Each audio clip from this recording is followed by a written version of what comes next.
तूने पृथ्वी को उसकी नींव पर स्थिर किया है ताकि वह कभी ना डगमगाए।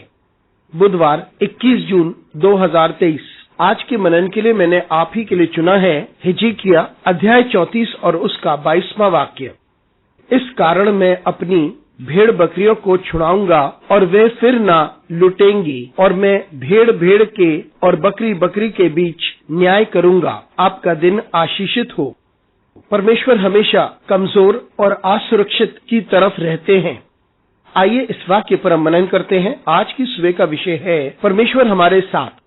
परमेश्वर हिजकिय्याह नबी के द्वारा बात करता है और बताता है कि इजराइल के लोग कैसे हैं, जिसका अर्थ यह है कि उनमें से कुछ शक्तिशाली हैं और कुछ कमजोर हैं। कुछ ऐसे हैं जो प्रभुता से परिपूर्ण हैं और अपनी प्रभुता का गलत इस्तेमाल करते हैं, जबकि दूसरी तरफ असहायक हैं, वे कमजोर हैं और अपने आप से खड़े भी नहीं हो सकते। शक्तिशाली न केवल सब कुछ हासिल कर लेते हैं, लेकिन वे ऐसे कार्य भी करते हैं जिससे जो कमजोर है वह और कमजोर हो जाता है। अर्थात वे बहती हुई नदी से पानी पीने के पश्चात उसे गंदा कर देते हैं ताकि दूसरे उसमें से पी ना पाए। इसी प्रकार से जो लोग शक्तिशाली हैं, प्रभुता से परिपूर्ण हैं, वे ऐसा करते हैं उनके प्रति जो कमजोर हैं और असुरक्षित हैं। लेकिन अब परमेश्वर कहता है कि वे अब अपनी भेड़, अपनी झुंड को दूसरों से शिकार होने नहीं देगा। वे कितने ही सामर्थी हो और कितनी ही प्रभुता हो, और परमेश्वर उनके बीच न्याय भी करेगा।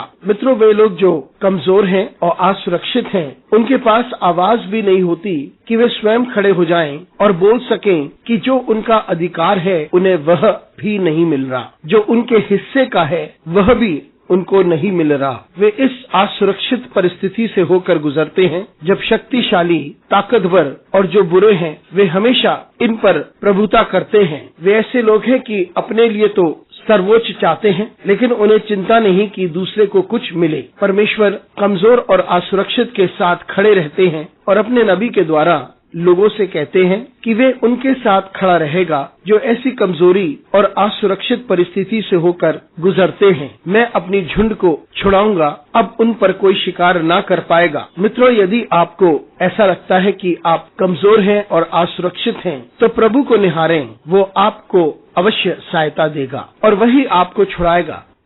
अनुग्रहकारी परमेश्वर स्वर्गीय पिता, तुझे धन्यवाद देते हैं, तेरी स्तुति करते हैं, तेरा आदर करते हैं और तेरी महिमा करते हैं। हमारी सहायता कर परमेश्वर कि हम तुझे निहारे और इस बात को समझें कि तू हमारे साथ है और तू ही हमें न्याय देगा। हमारे साथ परमेश्वर बना रहे। यीशु मसीह के नाम से मांगते हैं, आमीन।